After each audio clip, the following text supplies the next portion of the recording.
stato un momento istituzionale a mio parere necessario, anche se non dovuto. L'assessore regionale alla salute Riccardo Riccardi, facendo il punto sulla situazione dell'ASP Moro in occasione dell'assemblea dei sindaci del Medio Friuli svoltasi a Codroipo.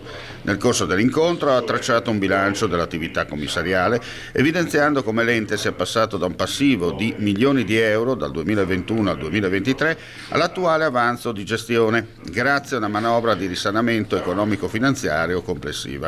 Tra le operazioni chiave citate figurano le risoluzioni di contratti onerosi, la regolarizzazione della contabilità arretrata, la valorizzazione del patrimonio immobiliare e la ridefinizione organizzativa dei servizi, nonché il controllo di gestione con una riduzione media dei costi dell'11,36%.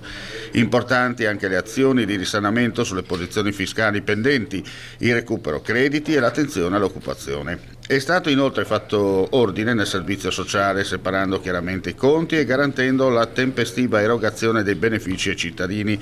Riccardi poi ha affrontato il tema della vicenda giudiziaria e del provvedimento dell'autorità anticorruzione. Sono venuto a spiegare questi dettagli e credo che riferirò anche in aula, perché ho letto alcune richieste alle quali puntualmente risponderò, magari ricordando a qualcuno che forse quelle domande potrebbero avere risposte da chi forse nel tempo poteva assumere delle decisioni in ordine ai regolamenti e alle norme che probabilmente potevano anche essere fatti prima, e quindi poteva intercettare questa vicenda qualche anno prima.